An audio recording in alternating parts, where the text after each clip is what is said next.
Yeah, good morning all of you. So in this class, we are going to learn about class 10 polynomials. Class 10 polynomials. So this is a class for introduction of polynomials. So firstly, we will learn what is a polynomial. Okay, polynomial. In this term polynomial, we have two parts. One is poly, then the second one is nomial. Okay, so what is the meaning of poly? Means many. What is the meaning of nomial? Terms. Okay, so that means the combination of many terms is called as polynomial. For example, we can write 2x. 2x is a term. We can write minus 4y. So this is also a term. So this combination of these two, minus 4y plus 2x. So this is called as a polynomial. Okay. So between two terms, we can have either plus or minus. Two terms will be separated by plus and minus. Okay. So this is a simple example for polynomials. Okay. So what is a polynomial? Polynomial is nothing but a combination of many terms. That means two or more terms is called as a polynomial, right? Next, degree of polynomial. The highest power of x in p of x is called the degree of the polynomial. Once again, the highest power of x in p of x is called the degree of the polynomial p of x.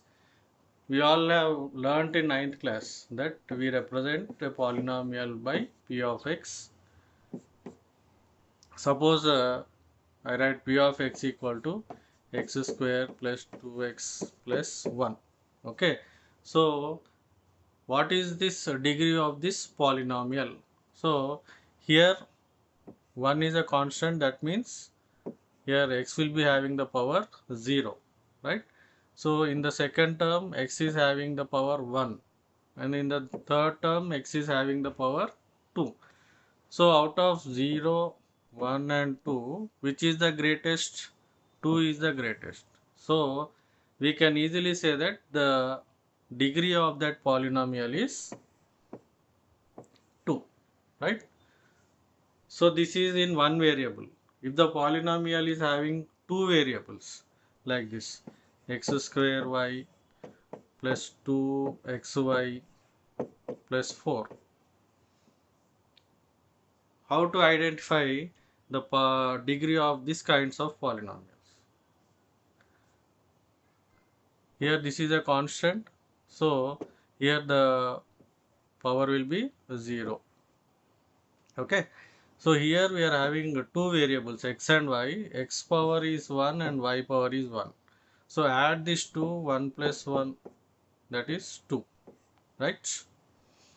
In the third term, here x power is 2 and y power is 1. So add these two, 3. So which is the greatest one? 0, 2, 3. The greatest is 3. So degree of this polynomial is 3. So this is the way we identify degree of the polynomials. These are all concepts we are revising what we have learned in ninth class. That's all. Okay. So next, types of polynomials based on the degree of the polynomial. So the first one is linear polynomial.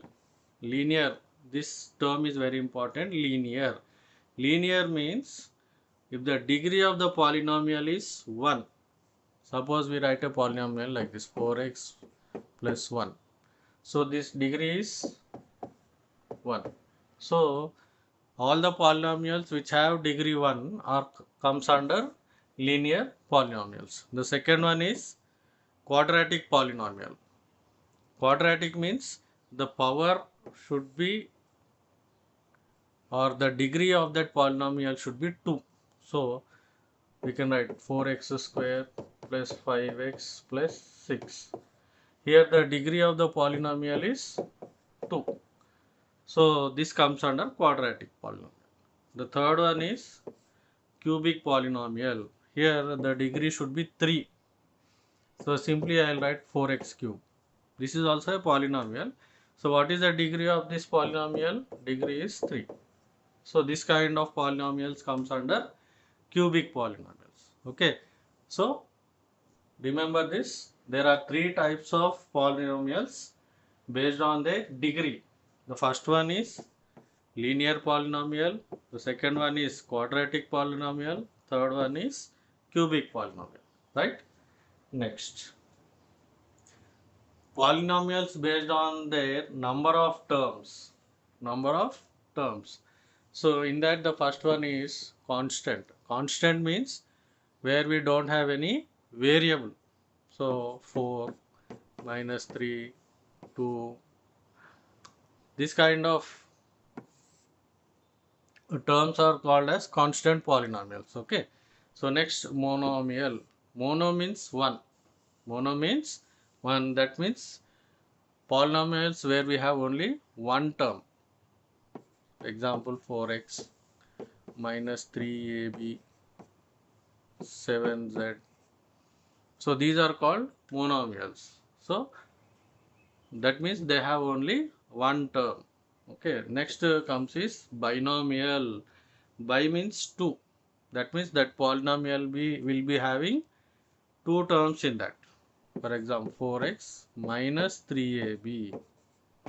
This is a binomial with two terms. Minus 3a plus 7b. So in this, two terms are there. So this type of polynomials will be called as binomials, right? Last, trinomial. Tri means 3. That means the polynomial should have 3 terms in that. Say 4x minus 3ab plus 7. So this kind of polynomials with 3 terms are called as trinomials. Okay, based on number of terms we have 4 types. One is constant, second one monomial, third one binomial, fourth one trinomial, and next if you have more than, we call it as a polynomial. Okay, so all these are also polynomials in that types. Okay, next. So here we have a map where you can easily see types of polynomials based on terms and based on degrees, right? So please make a note of this. We'll go to the next. Next, geometrical meaning of zeros of polynomials. Zeros of polynomials. Geometrically, zeros of a polynomial are the points where its graph cuts the x-axis. Where its graph cuts the x-axis. Means for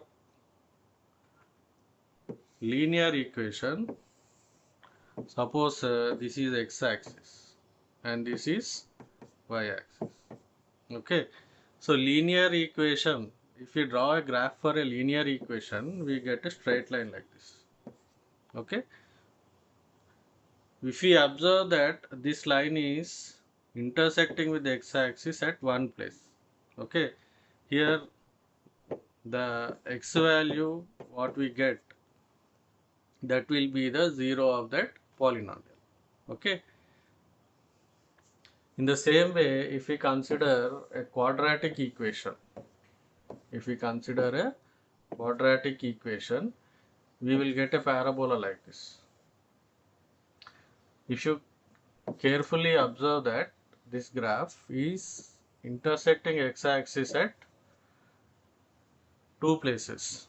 This is minus x y and this is x, y.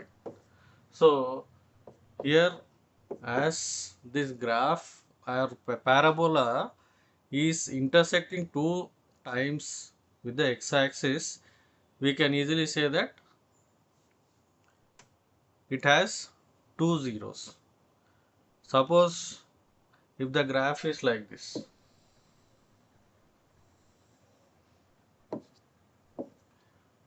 we can easily say that it is not intersecting, it is only touching the graph here.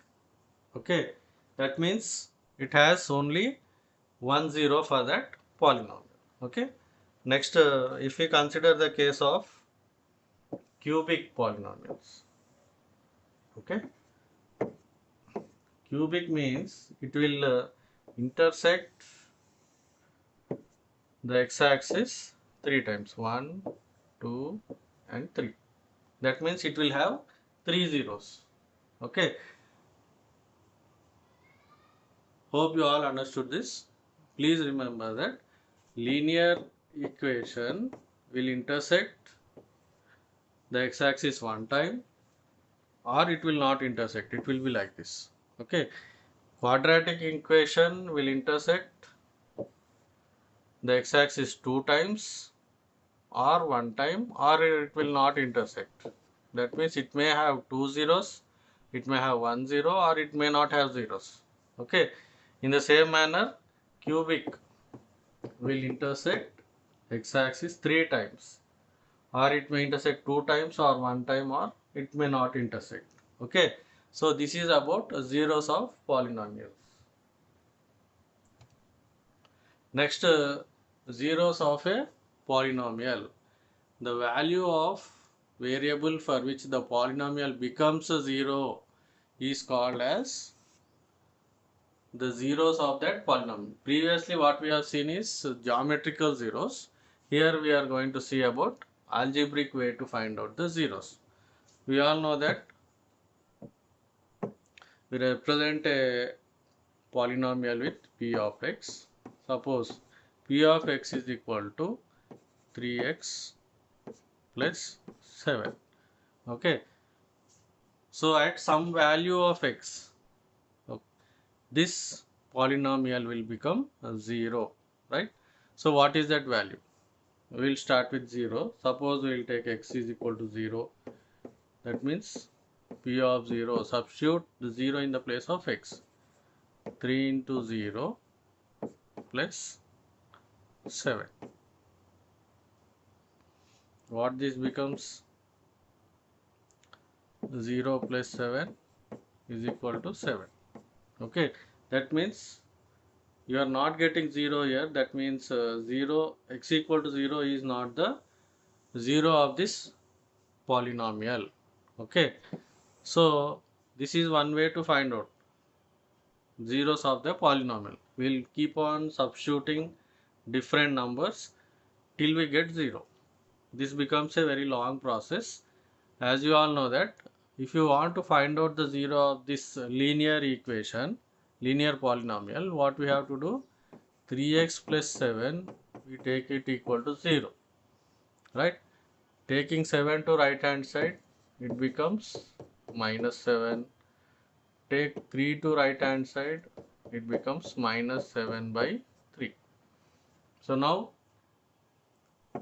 take x as minus 7 by 3, substitute this in p of x. That means p of minus 7 by 3. So what you will get? 3 into minus 7 by 3 plus 7. So you can cancel 3 and 3. You are left with minus 7 plus 7. So this is equal to 0. That means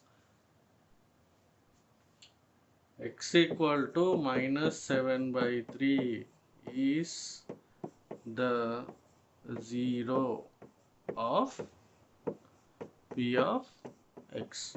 So this is how we find out zeros of the polynomial for a linear equation. Okay. You have also learned for a quadratic equation in your 9th class. Okay.